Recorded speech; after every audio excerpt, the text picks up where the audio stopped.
Hi hello guys, welcome back to my channel. ಹೇಗಿದ್ದೀರಾ ಎಲ್ಲರೂ? Hope ಎಲ್ಲರೂ ಚೆನ್ನಾಗಿದ್ದೀರಾ ಅಂತ ಅಂದ್ಕೊಳ್ತೀನಿ. ನಾನು ಕೂಡ ಅಷ್ಟೇ ತುಂಬಾ ಚೆನ್ನಾಗಿದ್ದೀನಿ ಗೈಸ್. ಯಾರ್ಯಾರು ಲೈಕ್ ಮಾಡ್ತಿದ್ದೀರಾ, ಹಾಗೆಯೇ ಕಮೆಂಟ್ ಬಾಕ್ಸ್ನಲ್ಲಿ 456 ಅಂತ ಕಮೆಂಟ್ ಮಾಡ್ತಿದ್ದೀರಾ ಎಲ್ಲರಿಗೂ ಮತ್ತು ಮಹಾಲಕ್ಷ್ಮಿ ಹಾಗೆಯೇ 456 ಏಂಜಲ್ಸ್ ಒಳ್ಳೇದು ಮಾಡಲಿ ಅಂತ ನಾನು ಕೂಡ ಕೇಳ್ಕೊಳ್ತೀನಿ. ನಿಮ್ಮ ಒಂದು ಲೈಕಿಂದ ಇನ್ನೊಬ್ಬರ ಕಷ್ಟಕ್ಕೆ ಹೆಲ್ಪ್ ಆಗುತ್ತೆ ಅಂತಂದರೆ ಲೈಕ್ ಕೊಡೋದ್ರಲ್ಲಿ ಏನೂ ತಪ್ಪಿಲ್ಲ ಅನ್ನೋದು ನನ್ನ ಭಾವನೆ ಗೈಸ್. ಓಕೆನಾ? ಆದಷ್ಟು ಲೈಕ್ ಮಾಡಿ. ಪ್ರತಿ ವಿಡಿಯೋದಲ್ಲೂ ಹೇಳ್ತಿದ್ದೀನಿ ಅಂತ ಬೇಜಾರು ಮಾಡ್ಕೊಬೇಡಿ. ಯಾಕಂದರೆ ಹೊಸೊಬ್ರು ಯಾರಾದರೂ ನೋಡೋರು ಇರ್ತಾರಲ್ವ ಈ ವಿಡಿಯೋನ, ಸೊ ಅವ್ರಿಗೆ ಗೊತ್ತಾಗಲಿ ಅಂತ ಹೇಳೋದಷ್ಟೇ.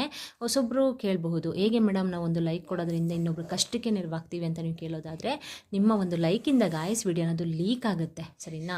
ವಿಡಿಯೋ ಲೀಕ್ ಆದರೆ ಆದಷ್ಟು ಅಂತಂದರೆ ನಿಮ್ಮ ಥರ ಕಷ್ಟದಲ್ಲಿರೋರು ತುಂಬ ಜನ ಇರ್ತಾರೆ, ತುಂಬ ಜನ ಕಷ್ಟದಲ್ಲಿ ಬಳಲ್ತಾ ಇರ್ತಾರೆ. ಆಯಿತಾ? ಅವ್ರಿಗೋಸ್ಕರ ನಮ್ಮ ಕಡೆಯಿಂದ ಏನೋ ಒಂದು ಹೆಲ್ಪ್ ಆದರೆ ದೇವರು ನಮಗೂ ಕೂಡ ಹೆಲ್ಪ್ ಮಾಡ್ತಾನೆ ಅನ್ನೋದು ನನ್ನ ಭಾವನೆ ಅಷ್ಟೇ. ಓಕೆನಾ? ಆದಷ್ಟು ಲೈಕ್ ಮಾಡಿ. ಲೈಕ್ ಮಾಡೋದು ತುಂಬ ಕಮ್ಮಿ ಮಾಡಿದ್ದೀರಾ, ದಯವಿಟ್ಟು ಆ ಥರ ತಪ್ಪು ಮಾಡೋಕ್ಕೆ ಹೋಗಬೇಡಿ.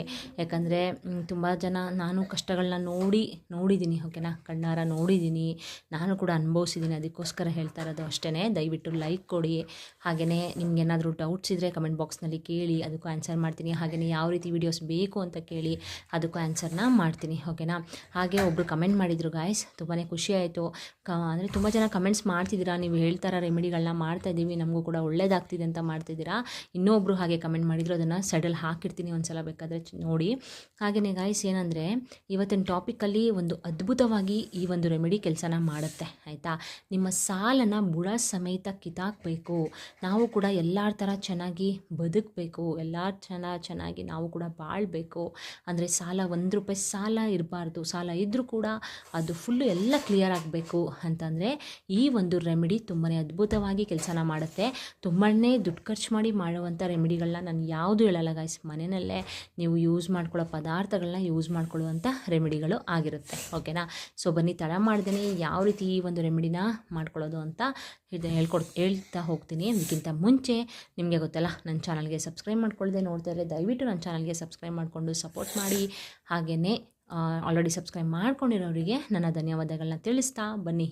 ಈ ಒಂದು ರೆಮಿಡಿಯಿಂದ ನಿಮಗೆ ಏನು ಯೂಸಸ್ ಅಂತ ಫಸ್ಟು ನಾನು ನಿಮಗೆ ಹೇಳ್ಬಿಡ್ತೀನಿ. ತುಂಬ ಅತಿಯಾಗಿ ಸಾಲನ ಮಾಡ್ಕೊಂಡಿರ್ತೀರ. ಆಯಿತಾ? ನೀವೇನು ಬೇಕು ಅಂತ ನೀವಾಗಲಿ ಗಾಯ್ಸ್, ಬೇಕು ಅಂತ ಯಾರು ಕೂಡ ಸಾಲನ ಮಾಡ್ಕೊಳ್ಳೋದಿಲ್ಲ. ಅವಶ್ಯಕತೆಗೆ ಈ ರೀತಿ ಸಾಲನ ಮಾಡೋ ರೀತಿ ಆಗಿಬಿಡುತ್ತೆ. ಕೆಲವೊಂದು ಸಿಚುವೇಶನ್ಸು, ಕೆಲವೊಂದು ಅನಿವಾರ್ಯತೆಗಳು ಆ ರೀತಿ ನಮಗೆ ಸಾಲನ ಮಾಡಿಸ್ಬಿಡುತ್ತೆ ಅಲ್ವಾ? ನೀವು ತುಂಬ ಕಷ್ಟಪಟ್ಟು ದುಡಿತಾ ಇರ್ತೀರ, ಹಾಗೆಯೇ ₹1 ಕೂಡ ನಿಮಗೆ ಉಳಿತಾ ಇಲ್ಲ. ಎಷ್ಟು ಕಷ್ಟಪಟ್ಟು ದುಡಿದ್ರೂ ಕೂಡ ನನಗೆ ಸಾಲನೇ ಜಾಸ್ತಿ ಆಗ್ತಾ ಇದೆ, ಏನು ಮಾಡೋದು ಮೇಡಮ್ ಅಂತ ಕೆಲವೊಬ್ಬರು ಕೇಳ್ತಾರೆ. ಆಯಿತಾ? ಹಾಗೆಯೇ ಯೂಟ್ಯೂಬಲ್ಲೂ ಕೂಡ ಸರ್ಚ್ ಮಾಡ್ತಾ ಇರ್ತಾರೆ, ಈ ರೀತಿ ಸಾಲಗಳನ್ನ ಕ್ಲಿಯರ್ ಮಾಡ್ಕೊಳ್ಳೋಕ್ಕೆ ಯಾವ್ದಾದ್ರು ಒಂದು ರೆಮಿಡಿ ಇದೆಯಾ ಅನ್ನೋದನ್ನು ಕೂಡ ಸರ್ಚ್ ಮಾಡ್ತಾ ಇರ್ತಾರೆ. ಆಯಿತಾ? ನಾನು ಹೇಳೋದು ಒಂದೇ ಗಾಯ್ಸ್, ನೀವು ಯಾವುದೇ ಒಂದು ರೆಮಿಡಿನ ಮಾಡ್ಕೊಳ್ಬೇಕಾದ್ರೆ ಒಂದು ನಂಬಿಕೆ ಇಟ್ಟು ಶ್ರದ್ಧಾ ಭಕ್ತಿಯಿಂದ ಮಾಡ್ಕೊಳ್ಳಿ. ಯಾಕಾಗೋದಿಲ್ಲ? ನಿಜವಾಗ್ಲೂ ವರ್ಕೌಟ್ ಆಗುತ್ತೆ. ನಾನು ಹೇಳೋದಷ್ಟೇ, ನಿಮ್ಮ ಒಂದು ನಂಬಿಕೆಯಿಂದನೇ ನಿಮಗೆ ಗುಡ್ ರಿಸಲ್ಟ್ ಅನ್ನೋದು ಸಿಗೋದು. ಆಯಿತಾ? ಅಂದರೆ ಬೇಕಾಬಿಟ್ಟು ಇವ್ರು ಹೇಳಿದ ತಕ್ಷಣ ನಾವು ಮಾಡಿಬಿಟ್ರೆ ಆಗ್ಬಿಡುತ್ತಾ, ಈ ರೀತಿ ಒಂದು ಮನಸ್ಥಿತಿ, ಮನೋಭಾವನೆನ ನೀವು ಇಟ್ಕೊಂಡು ಮಾಡಿದ್ರೆ ಖಂಡಿತವಾಗ್ಲೂ ಅದು ನಿಮಗೆ ರಿಸಲ್ಟ್ ಅಂತೂ ಕೊಡೋದಿಲ್ಲ, ಗುಡ್ ರಿಸಲ್ಟ್ನ ಕೊಡೋದಿಲ್ಲ. ಓಕೆನಾ? ಸೊ ಅದಕ್ಕೆ ಹೇಳ್ತಾ ಇರೋದು, ನಂಬಿಕೆ ಇಟ್ಟು ಮಾಡ್ಕೊಳ್ಳಿ. ಹಾಗೆಯೇ ಗಾಯ್ಸ್, ಇನ್ನೊಂದೇನೆಂದರೆ, ಆರೋಗ್ಯದ ಸಮಸ್ಯೆಯಲ್ಲಿ ಬಳಲ್ತಾ ಇರ್ತೀರಾ, ಏನೋ ಒಂಥರ ಅಂದರೆ ನಿಮಗೆ ಹೇಳ್ಕೊಳಕ್ಕಾಗ್ತಾ ಇರೋದಿಲ್ಲ, ಆ ರೀತಿ ನೋವು ಆಗ್ತಾ ಇರುತ್ತೆ. ಒಂಥರ ಒಬ್ಬೊಬ್ಬರೇ ಇರಬೇಕು ಅನಿಸುತ್ತೆ, ಮತ್ತು ಒಂಥರ ಚಿಂತೆ ಜಾಸ್ತಿ ಇರುತ್ತೆ. ನಮಗೇನೋ ರೀಸನ್ನೇ ಇರೋದಿಲ್ಲ ಅಂದರೂ ಕೂಡ ಏನೋ ಒಂಥರ ನಮಗೆ ನೋವುಗಳು ಜಾಸ್ತಿ. ಡಾಕ್ಟರ್ಸ್ಗೆಲ್ಲ ತೋರಿಸ್ತೀರಾ ಅಂದರೂ ಕೂಡ ಏನೂ ಯೂಸ್ ಆಗೋದಿಲ್ಲ. ಡಾಕ್ಟರ್ ಏನೂ ಪ್ರಾಬ್ಲಮ್ ಇಲ್ಲ, ಆರಾಮಾಗಿರಿ ಅಂತ ಹೇಳ್ತಾರೆ. ಆ ರೀತಿ ನಿಮ್ಗೇನಾದರೂ ಪ್ರಾಬ್ಲಮ್ ಆಗ್ತಾಯಿದ್ರೆ ಈ ಒಂದು ರೆಮಿಡಿ ಅನ್ನೋದು ತುಂಬಾ ಅದ್ಭುತವಾಗಿ ಕೆಲಸನ ಮಾಡುತ್ತೆ. ಯಾಕಂದರೆ ಅದನ್ನು ನಾನು ಕೂಡ ಫೇಸ್ ಮಾಡಿದ್ದೀನಿ. ನನಗೂ ಕೂಡ ಹುಷಾರು ತಪ್ಪಿ ಡಾಕ್ಟ್ರಿಗೆಲ್ಲ ತೋರಿಸೋರು ಏನೂ ಪ್ರಾಬ್ಲಮ್ ಇಲ್ಲ. ಅದಾದಮೇಲಿಂದ ಈ ರೀತಿ ರೆಮಿಡಿಗಳನ್ನ ಮಾಡ್ಕೊಳ್ಳೋಕೆ ಸ್ಟಾರ್ಟ್ ಮಾಡಿದೆ. ನನಗೂ ಕೂಡ ನಿಜವಾಗ್ಲೂ ಒಂದು ಗುಡ್ ರಿಸಲ್ಟ್ ಅನ್ನೋದು ಸಿಕ್ತು. ಅದಕ್ಕೋಸ್ಕರ ಶೇರ್ ಮಾಡ್ತಾ ಇರೋದು. ನನ್ನ ಚಾನಲಲ್ಲಿ ಬಂದು ಗಾಯ್ಸ್, ಸುಮ್ಮನೆ ಅವ್ರು ಹೇಳ್ತಾರೆ ಇವ್ರು ಹೇಳ್ತಾರೆ ಅಂತ ನಾನು ವಿಡಿಯೋ ಮಾಡಿ ಹಾಕೋದಿಲ್ಲ. ನಾನು ಒಂದ್ಸಲ ಎಕ್ಸ್ಪೆರಿಮೆಂಟ್ ಮಾಡಿ ಎಕ್ಸ್ಪೀರಿಯೆನ್ಸ್ ತೊಗೊಂಡು ಓಕೆ ಫೈನ್, ನನಗೆ ಗುಡ್ ರಿಸಲ್ಟ್ ಸಿಕ್ತು ಅಂದರೆ ಮಾತ್ರ ನಾನು ನಿಮಗೆ ಶೇರ್ ಮಾಡುವಂಥದ್ದು. ಓಕೆನಾ? ಸೊ ಇದ್ರ ಜೊತೆಗೆ ಒಂದು ಕೆಟ್ಟ ದೃಷ್ಟಿಯಾಗಿರಬಹುದು, ಒಂದು ನರದೃಷ್ಟಿಯಾಗಿರಬಹುದು, ಹಾಗೆಯೇ ಅಕ್ಕಪಕ್ಕದವರು ಸಹಿಸ್ಕೊಳ್ತಾ ಇರೋದಿಲ್ಲ. ನೀವು ಏನೋ ಒಂದು ಬಿಸ್ನೆಸ್ ಮಾಡ್ತಾ ಇರ್ತೀರ, ಆ ಜಾಗದಲ್ಲೂ ಕೂಡ ನಿಮಗೆ ಅಕ್ಕಪಕ್ಕದವರು ನೋಡಿ ಇವ್ರು ಚೆನ್ನಾಗಿ ಸೇಲ್ ಆಗ್ತಿದೆ ಅಂತ ಅದಕ್ಕೂ ಕೂಡ ಸಹಿಸ್ಕೊಳ್ತಾ ಇರಲ್ಲ. ಇಲ್ಲ ಅಂದರೆ ನೋಡೋ ಅವ್ರ ಗಂಡ ಚೆನ್ನಾಗಿ ನೋಡ್ಕೋತಾರೆ ಮನೆಯಲ್ಲಿ, ಆ ರೀತಿ ಕಣ್ಣು ಹಾಕೋರು ಇರ್ತಾರೆ. ಆ ರೀತಿ ನರದೃಷ್ಟಿಯಾಗಿರಬಹುದು, ದೃಷ್ಟಿ ದೋಷಗಳಾಗಿರಬಹುದು, ಅದನ್ನು ಕಳೀಲಿಕ್ಕೂ ಈ ಒಂದು ಪರಿಹಾರ ತುಂಬಾ ಅದ್ಭುತವಾಗಿ ಕೆಲಸನ ಮಾಡುತ್ತೆ. ಯಾಕಪ್ಪ ಅಂದರೆ ಇದು ಬಂದು ಪರಿಹಾರ ಶಾಸ್ತ್ರದಲ್ಲಿ ತಿಳಿಸ್ಕೊಟ್ಟಿರುವಂಥದ್ದು, ಆಯಿತಾ. ಪರಿಹಾರ ಶಾಸ್ತ್ರ ಆಗಿರ್ಬೋದು, ಸಿದ್ಧಿಶಾಸ್ತ್ರ ಆಗಿರಬಹುದು ಗಾಯ್ಸ್. ಮನುಷ್ಯನ ಏಳಿಗೆಗೆ ಅಂತಲೇ ಈ ರೀತಿ ಅಂದರೆ ಪರಿಹಾರ ಶಾಸ್ತ್ರಗಳಲ್ಲಿ ಕೆಲವೊಂದು ಅಂದರೆ ನಾವು ಸಮಸ್ಯೆಗಳಲ್ಲಿ ಬಳಲ್ತಾ ಇರ್ತೀವಲ್ವ, ಆ ಸಮಸ್ಯೆಗಳೆಲ್ಲ ಕ್ಲಿಯರ್ ಆಗಲಿಕ್ಕೆ ಕೆಲವೊಂದು ಈ ರೀತಿ ಪರಿಹಾರಗಳನ್ನ ತಿಳಿಸ್ಕೊಟ್ಟಿರ್ತಾರೆ. ಅದನ್ನು ನಾವು ನಂಬಿಕೆ ಇಟ್ಟು ಶ್ರದ್ಧಾಭಕ್ತಿಯಿಂದ ಮಾಡಿಕೊಂಡ್ರೆ ನಿಜವಾಗ್ಲೂ ಒಳ್ಳೆಯದಂತೂ ಹಾಗೆ ಆಗುತ್ತೆ. ಹಾಗೆಯೇ ಗೈಸ್, ಮನೆಯಲ್ಲಿ ನಿಮಗೆ ಗಂಡ ಹೆಂಡತಿ ಮಧ್ಯೆ ಜಗಳ ಆಗ್ತಾಯಿದೆ, ಕಿರಿಕಿರಿ ಆಗ್ತಾಯಿದೆ, ಒಬ್ರಿಗೊಬ್ರು ಕಂಡ್ರೆ ಆಗ್ತಾ ಇಲ್ಲ, ಈ ರೀತಿ ಏನಾದರೂ ನಿಮಗೆ ತೊಂದರೆಗಳು ಆಗ್ತಿದ್ರು ಕೂಡ ಅದಕ್ಕೂ ಈ ಒಂದು ಪರಿಹಾರ ಅದ್ಭುತವಾಗಿ ಕೆಲಸನ ಮಾಡುತ್ತೆ, ಓಕೆನಾ. ಹಾಗೆಯೇ ನಿಮ್ಮ ಮನೆಯಲ್ಲಿ ಇರುವಂಥ ಒಂದು ನೆಗೆಟಿವಿಟಿನ ಹೊರ್ಗಡೆ ಅಂತಂದರೆ ಮನೆಯಿಂದ ಹೊರ್ಗಡೆ ಹಾಕುವಂಥ ಶಕ್ತಿ ಈ ಒಂದು ಪರಿಹಾರಕ್ಕೆ ಇದೆ, ಓಕೆನಾ.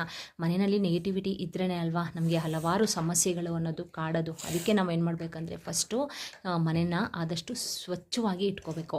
ಸ್ವಚ್ಛತೆ ಎಲ್ಲಿರುತ್ತೋ ಮಹಾಲಕ್ಷ್ಮಿ ಖಂಡಿತವಾಗ್ಲೂ ಅಲ್ಲಿ ನೆಲೆಸಿರ್ತಾರೆ, ಓಕೆನಾ. ಹಾಗೆಯೇ ಗಾಯ್ಸ್, ಇನ್ನೊಂದೇನೆಂದರೆ ಅಡುಗೆ ಮನೇಲಿ ಹಾಗೆ ತಿಂದಿದ್ದೆಲ್ಲ ತಟ್ಟೆಲ್ಲ ಹಾಗೆ ಹಾಕೋದು ಆ ಥರ ಎಲ್ಲ ಮಾಡೋಕ್ಕೆ ಹೋಗಬೇಡಿ. ಹಾಗೆಯೇ ರೇಷನ್ಗಳು ಅಷ್ಟೇ, ಅಕ್ಕಿ ಆಗಿರಬಹುದು, ಉಪ್ಪು, ಹುಣಸೆ ಹಣ್ಣು, ಅರಿಶಿನ, ಮಸಾಲೆ ಪದಾರ್ಥಗಳು ಎಲ್ಲನೂ ಕೂಡ ಸ್ವಲ್ಪ ಸ್ವಲ್ಪ ಇದ್ದಾಗಲೇ ನೀವು ತೊಗೊಂಡು ಬಂದು ಫಿಲ್ ಮಾಡ್ಕೊಳ್ಬೇಕು, ಓಕೆನಾ. ಹಾಗೆ ಖಾಲಿ ಆಗೋವರೆಗೂ ವೆಯ್ಟ್ ಮಾಡೋಕ್ಕಂತೂ ಹೋಗಬೇಡಿ. ಹಾಗೆಯೇ ಇದ್ರ ಜೊತೆಗೆ ನಾವು ಡೈಲಿ ಮನೆಯಲ್ಲಿ ದೀಪನ ಹಚ್ಚಬೇಕು. ವಾರ ಅಂದರೆ ಶುಕ್ರವಾರ ಮತ್ತು ಮಹಾಲಕ್ಷ್ಮಿ ವಾರ ಅಲ್ವಾ. ಸೊ ದೇವರಿಗೆ ಇಷ್ಟವಾಗುವಂಥ ನೈವೇದ್ಯ ಆಗಿರಬಹುದು, ಹಾಗೆಯೇ ಹೂವಾಗಿರಬಹುದು, ಹಾಗೆಯೇ ತುಪ್ಪದ ದೀಪಗಳನ್ನ ಹಚ್ಚಿ ತುಂಬಾ ಒಳ್ಳೆಯದಾಗುತ್ತೆ. ಹಾಗೆಯೇ ಮನೆಯೆಲ್ಲ ಕ್ಲೀನ್ ಮಾಡಿಕೊಂಡು ಭಕ್ತಿಯಿಂದ ಪೂಜೆ ಮಾಡಿ ದೇವ್ರದ್ದು ಸ್ತೋತ್ರಗಳನ್ನ ಕೇಳಿ, ಆಯಿತಾ. ಆ ಥರ ಎಲ್ಲ ನೀವು ಮಾಡ್ಕೊಳ್ಳೋದ್ರಿಂದ, ಅದ್ರ ಜೊತೆಗೆ ಈ ಒಂದು ಕೆಲವೊಂದು ಪರಿಹಾರಗಳನ್ನ ನೀವು ಮನೆಯಲ್ಲಿ ಮಾಡ್ಕೊಳ್ಳೋದ್ರಿಂದ ಒಂದು ನಕಾರಾತ್ಮಕ ಶಕ್ತಿ ಅನ್ನೋದು ಮನೆಯಿಂದ ಹೊರಗಡೆ ಖಂಡಿತವಾಗ್ಲೂ ಹೊರಟೋಗುತ್ತೆ. ಹಾಗೆಯೇ ಒಂದು ಸಕಾರಾತ್ಮಕ ಶಕ್ತಿ ಮನೆಯೊಳಗಡೆ ಎಂಟ್ರಿ ಕೊಡ್ತು ಅಂತಂದರೆ ನೀವೇ ರಾಜ ರಾಣಿ, ಓಕೆನಾ. ನೀವು ಏನು ಬಯಸಿದ್ರೂ ನಿಮಗೆ ಸಿಗುತ್ತೆ. ನಾನಾ ಮೂಲೆಗಳಿಂದ ದುಡ್ಡು ಬರೋಕ್ಕೆ ಸ್ಟಾರ್ಟ್ ಆಗುತ್ತೆ. ಹಾಗೆಯೇ ನಿಮ್ಮ ದುಡ್ಡು ಸಮಸ್ಯೆ ಇದ್ದರೂ ಕೂಡ ಅದು ಕ್ಲಿಯರ್ ಆಗುತ್ತೆ. ಆರೋಗ್ಯದ ಸಮಸ್ಯೆ ಕ್ಲಿಯರ್ ಆಗುತ್ತೆ. ಗಂಡ ಹೆಂಡತಿ ನಡುವೆ ಬಿರುಕಾಗಿದ್ದರೆ, ಹಾಗೆಯೇ ಗಂಡ ಹೆಂಡತಿ ನಡುವೆ ಏನಾದರೂ ಜಗಳಗಳಾಗಿದ್ದರೆ ಅದು ಸರಿಯಾಗುತ್ತೆ. ಹಾಗೆಯೇ ನಿಮ್ಮ ಮನೆ ಮೇಲೆ ಏನಾದರೂ ನರದೃಷ್ಟಿ ಆಗಿದ್ದರೆ, ಕೆಟ್ಟ ಕಣ್ಣು ದೃಷ್ಟಿ ಬಿದ್ದಿದ್ರೆ ಅದು ಕೂಡ ಸರಿಯಾಗುತ್ತೆ. ಸೊ ಇಷ್ಟು ಯೂಸಸ್ಸು ಈ ಒಂದು ತಂತ್ರನ ನೀವು ಮಾಡ್ಕೊಳ್ಳೋದ್ರಿಂದ. ಸೊ ಬನ್ನಿ ಇವಾಗ ಯಾವ ರೀತಿ ಈ ಒಂದು ತಂತ್ರನ ಮಾಡ್ಕೊಳ್ಳೋದು ಆ್ಯಂಡ್ ಯಾವ ವಾರ ಮಾಡಬೇಕು ಅಂತ ನಾನು ನಿಮಗೆ ತಿಳಿಸ್ಕೊಡ್ತಾ ಹೋಗ್ತೀನಿ ಗೈಸ್. ನಾನಿಲ್ಲಿ ಈ ಒಂದು ತಂತ್ರನ ಮಾಡ್ಕೊಳ್ಳಿಕ್ಕೆ ಇಲ್ಲಿ ಕಪ್ಪು ಸಾಸಿವೆನ ತೊಗೊಂಡಿದ್ದೀನಿ, ಆಯಿತಾ. ಕಪ್ಪು ಸಾಸಿವೆ ಅನ್ನೋದು ತುಂಬಾ ಪರಮ ಪವಿತ್ರವಾದದ್ದು. ನಿಮಗೆ ದೃಷ್ಟಿ ದೋಷಗಳನ್ನ ಕಳೀಲಿಕ್ಕೆ ತುಂಬಾ ನಿಮಗೆ ಬೇಗನೆ, ಈಗ ಕಲ್ಲುಪ್ಪು ಯಾವ ರೀತಿ ನಿಮಗೆ ಒಂದು ದೃಷ್ಟಿ ದೋಷನ ತೆಗೆಯೋದಕ್ಕೆ ಅಂದರೆ ಓಡಿಸೋದಕ್ಕೆ, ಒಂದು ನೆಗೆಟಿವಿಟಿನ ಓಡಿಸೋದಕ್ಕೆ ಹೆಲ್ಪ್ ಮಾಡುತ್ತೋ, ಅದೇ ರೀತಿ ಈ ಸಾಸಿವೆ, ಕಪ್ಪು ಸಾಸಿವೆ ಕೂಡ ಒಂದು ನೆಗೆಟಿವಿಟಿನ ಮನೆಯಿಂದ ಹೊರಗಡೆ ಹಾಕಲಿಕ್ಕೂ ಕೂಡ ಹೆಲ್ಪ್ ಮಾಡುತ್ತೆ. ಹಾಗೆಯೇ ಯಾವುದೇ ಒಂದು ದೃಷ್ಟಿ ದೋಷಗಳಾಗಿರಬಹುದು, ಯಾವುದೇ ಒಂದು ಕೆಟ್ಟ ದೃಷ್ಟಿ ಆಗಿರಬಹುದು, ಆ ರೀತಿ ಏನಾದರೂ ಬಿದ್ದಿದ್ರೆ ನಿಜವಾಗ್ಲೂ ಕ್ಲಿಯರ್ ಅಂತೂ ಆಗೇ ಆಗುತ್ತೆ, ಓಕೆನಾ. ಆ ರೀತಿ ಕ್ಲಿಯರ್ ಆಗಲಿಕ್ಕೆ ಈ ಕಪ್ಪು ಸಾಸಿವೆ ಅನ್ನೋದು ತುಂಬಾ ಹೆಲ್ಪ್ ಮಾಡುತ್ತೆ.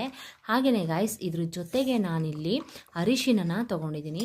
ಅರಿಶಿನ ಅನ್ನೋದು ತುಂಬಾ ಪರಮ ಪವಿತ್ರವಾದದ್ದು. ನಮ್ಮ ಹಿಂದೂ ಸಂಪ್ರದಾಯದಲ್ಲಿ ಅರಿಶಿನ ಅನ್ನೋದಕ್ಕೆ ತುಂಬಾ ಒಂದು ಮಹತ್ವವನ್ನು ಕೊಡ್ತೀವಿ ಅಲ್ವಾ.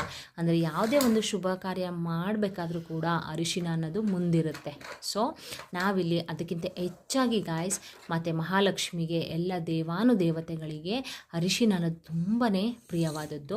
ಸೊ ನಾನಿಲ್ಲಿ ಅರಿಶಿನ ತೊಗೊಂಡಿದ್ದೀನಿ. ಅರಿಶಿನದಿಂದನೂ ಅಷ್ಟೇ ಮಾಡುವಂಥ ತಂತ್ರಗಳು, ಪರಿಹಾರಗಳು ನಿಜವಾಗ್ಲೂ ಅದ್ಭುತವಾಗಿ ಕೆಲಸನ ಮಾಡುತ್ತೆ. ಅದಕ್ಕೆ ನಾನಿಲ್ಲಿ ಅರಿಶಿನ ತೊಗೊಂಡಿದ್ದೀನಿ.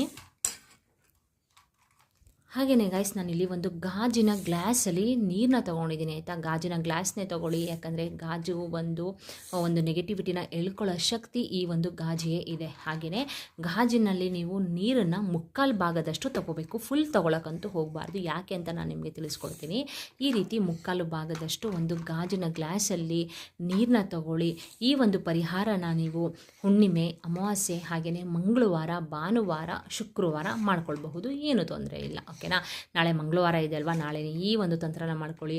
ಲೇಟಾಗಿ ಏನಾದರೂ ನಿಮಗೆ ಈ ವಿಡಿಯೋ ಸಿಕ್ಕಿದ್ರೆ ಶುಕ್ರವಾರ ಮಾಡ್ಕೊಳ್ಳಿ, ಇಲ್ಲಾಂದರೆ ಅಮಾವಾಸ್ಯೆ ಹುಣ್ಮೆನಲ್ಲಿ ಮಾಡ್ಕೊಳ್ಳಿ. ನಿಮಗೆ ಯಾವಾಗ ಕಂಫರ್ಟಬಲ್ ಅನಿಸುತ್ತೋ ಮಾಡ್ಕೊಳ್ಳಿ. ಆದಷ್ಟು ಬೇಗನೆ ಒಂದು ನಂಬಿಕೆ ಇಟ್ಟು ಮಾಡ್ಕೊಳ್ಳಿ ಅಷ್ಟೇ ನಾನು ಹೇಳೋದು, ಓಕೆನಾ. ಯಾಕಂದರೆ ನಾನು ಹಲವಾರು ವೀಡಿಯೋಸ್ನ ಹಾಕಿದ್ದೀನಿ, ಎಲ್ಲ ರೆಮಿಡಿಗಳು ಕೂಡ ಯಾವ್ಯಾವ ನಾನು ರೆಮಿಡಿನ ಹಾಕಿದ್ದೀನಿ ಗೈಸ್, ಎಲ್ಲ ರೆಮಿಡಿಗಳು ಕೂಡ ನನಗೆ 100% ರಿಸಲ್ಟ್ನ ಕೊಟ್ಟಿದೆ. ಹಾಗೆಯೇ ನನ್ನ ಜೊತೆಲಿರೋರಿಗೆ, ನನ್ನ ಫ್ಯಾಮಿಲಿ ಆಗಿರ್ಬೋದು, ನನ್ನ ಫ್ರೆಂಡ್ಸ್ ಆಗಿರಬಹುದು, ಹಾಗೆಯೇ ಈಗ ಯೂಟ್ಯೂಬಲ್ಲೂ ಶೇರ್ ಮಾಡ್ತಿದ್ದೀನಲ್ವ, ಸುಮಾರು ಜನ ಕಮೆಂಟ್ಸ್ ಮಾಡ್ತಾಯಿದ್ದೀರಾ, ನಮಗೂ ಕೂಡ ಒಳ್ಳೇದಾಗ್ತಿದೆ ಮೇಡಮ್, ಈ ರೆಮಿಡಿಗಳನ್ನ ನಾವು ಕೂಡ ಮಾಡ್ಕೊಳ್ತಿದ್ದೀವಿ ಅಂತ ಕಮೆಂಟ್ಸ್ ಮಾಡ್ತಿದ್ದೀರಾ.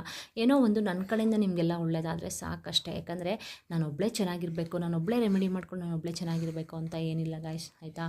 ಅಂದರೆ ನೀವೆಲ್ಲ ನನ್ನ ಫ್ಯಾಮಿಲಿ ಅಲ್ವಾ. ಯಾರ್ಯಾರು ಈ ವಿಡಿಯೋ ನೋಡ್ತಿದ್ದೀರಾ, ಹಾಗೆಯೇ ಯಾರ್ಯಾರು ನನ್ನ ಚಾನಲ್ಗೆ ಸಬ್ಸ್ಕ್ರೈಬ್ ಮಾಡ್ಕೊಂಡಿದ್ದೀರಾ, ನೀವೆಲ್ಲರೂ ಕೂಡ ನನ್ನ ಫ್ಯಾಮಿಲಿ ಅಲ್ವಾ. ಸೊ ನಿಮ್ಮ ಕಷ್ಟಗಳು ನನ್ನ ಕಷ್ಟಗಳು ಕೂಡ, ಅದಕ್ಕೋಸ್ಕರ ನಾನು ನಿಮಗೆ ಶೇರ್ ಮಾಡೋದ್ರಿಂದ ನಾನು ಏನೂ ಕಳ್ಕೊಳ್ಳೋದಿಲ್ಲ. ನಿಮ್ಗೆ ನಾನು ಹೆಲ್ಪ್ ಮಾಡಿದ್ರೆ ದೇವರು ನನಗೆ ಕಷ್ಟ ಅಂತ ಬಂದಾಗ ಇನ್ನೊಬ್ಬರ ಕಡೆಯಿಂದ ಖಂಡಿತವಾಗ್ಲೂ ಹೆಲ್ಪ್ ಮಾಡೇ ಮಾಡ್ತಾರೆ ಅನ್ನೋದಕ್ಕಿಂತ ಹೆಚ್ಚಾಗಿ ಗಾಯ್ಸ್, ನನಗೇನು ಗೊತ್ತೋ ಅದನ್ನು ತಿಳಿಸ್ಕೊಡೋದು ನನ್ನ ಕರ್ತವ್ಯ, ಓಕೆನಾ. ಆ ರೀತಿ ಮನೋಭಾವನೆ ಎಲ್ಲ ಇಲ್ಲ ನನಗೆ. ಅಂದರೆ ನಾನು ಒಬ್ಬಳೇ ಚೆನ್ನಾಗಿರಬೇಕು ಅಂತ ಏನಿಲ್ಲ, ಅದಕ್ಕೆ ನಿಮ್ಗೆ ತಿಳಿಸ್ಕೊಡ್ತಾ ಇರೋದು ಅಷ್ಟೇ. ಸೊ ನಾನಿಲ್ಲಿ ಗಾಜಿನ ಗ್ಲಾಸಲ್ಲಿ ಮುಕ್ಕಾಲು ಭಾಗದಷ್ಟು ನೀರನ್ನ ತೊಗೊಂಡಿದ್ದೀನಿ, ಓಕೆನಾ.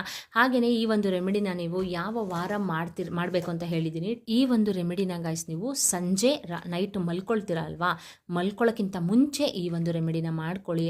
ಮನೆಯಲ್ಲಿ ಎಲ್ಲರೂ ಮಲ್ಕೊಂಡ್ಮೇಲೆ ಮಾಡ್ಕೊಳ್ಳೋದು ತುಂಬಾ ಒಳ್ಳೆಯದು, ಆಯಿತಾ. ಯಾಕಂದರೆ ಓಡಾಡ್ತಾ ಇರ್ತಾರೆ, ಇದನ್ನು ಒಂದು ಸ್ವಲ್ಪ ಏನಾದರೂ ತಗಲಿಸ್ಬಿಟ್ಟು ಬಿಳಿಸ್ಬಿಟ್ರೆ ನೀವು ಮಾಡಿರೋದು ವ್ಯರ್ಥ ಆಗುತ್ತೆ. ಅದಕ್ಕೋಸ್ಕರ ಹೇಳ್ತಾ ಇರೋದು, ನೀವೇನು ಮಾಡಬೇಕು ಅಂದರೆ ನೈಟು ಎಲ್ಲರೂ ಮಲಗಿದ ಮೇಲೆ ಮಾಡ್ಕೊಳ್ಳಿ. ಈ ರೀತಿ ಗಾಜಿನ ಗ್ಲಾಸಲ್ಲಿ ಮುಕ್ಕಾಲು ಭಾಗದಷ್ಟು ನೀರನ್ನ ತಗೊಂಡು ಇದ್ರ ಜೊತೆಗೆ ಗಾಯ್ಸ್ ನಾನು 1 ಸ್ಪೂನಷ್ಟು ಸಾಸಿವೆನ ಹಾಕ್ಕೊಳ್ತಾ ಇದ್ದೀನಿ ನೋಡಿ.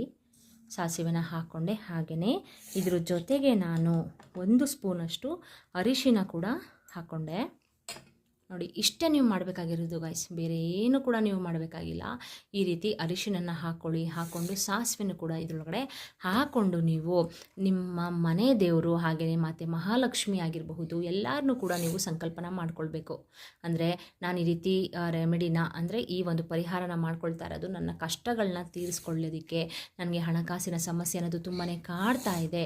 ಹಣಕಾಸಿನ ಸಮಸ್ಯೆ ದೂರ ಆಗಬೇಕು, ಆರೋಗ್ಯದ ಸಮಸ್ಯೆ ದೂರ ಆಗಬೇಕು, ಮನೆಯಲ್ಲಿ ತುಂಬಾ ಕಿರಿಕಿರಿ, ಕುಟುಂಬದಲ್ಲಿ ತುಂಬಾ ಕಿರಿಕಿರಿ ಆಗ್ತಾಯಿದೆ, ಇದೆಲ್ಲ ನನಗೆ ಸಾಲ್ವ್ ಆಗಬೇಕು ಅಂತ ನೀವು ಕೇಳಿಕೊಂಡು ಮನೆಯಲ್ಲಿ ಎಲ್ಲ ಮೂಲೆಗೂ ಇದನ್ನು ನೀವು ಟಚ್ ಮಾಡಬೇಕು, ಓಕೆನಾ. ಎಲ್ಲ ಮೂಲೆಗೂ ಟಚ್ ಮಾಡಿಕೊಂಡು ನೀವು ಯಾವುದಾದ್ರೂ ಒಂದು ಮೂಲೆಯಲ್ಲಿ ಯಾರೂ ಓಡಾಡಬಾರ್ದು ಆ ಜಾಗದಲ್ಲಿ, ಅಂದರೆ ಮನೆ ಒಳಗಡೆ ಯಾರು ಜಾಸ್ತಿ ಓಡಾಡದಿರುವಂಥ ಯಾವುದಾದ್ರೂ ಒಂದು ಮೂಲೆಯಲ್ಲಿ ಇದನ್ನು ತೊಗೊಂಡೋಗು ನೀವು ಇಟ್ಬಿಡಿ, ಓಕೆನಾ.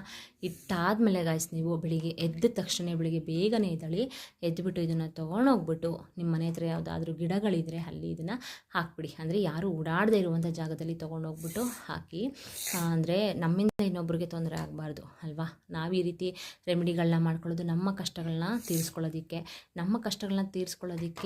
ನಾವು ಈ ರೀತಿ ರೆಮಿಡಿಗಳನ್ನ ಮಾಡ್ಕೊಳ್ಬೇಕಾದ್ರೆ ಇನ್ನೊಬ್ಬರಿಗೆ ನಮ್ಮಿಂದ ತೊಂದರೆ ಆಗಕ್ಕಂತೂ ಹೋಗಬಾರ್ದು ಅಲ್ವಾ.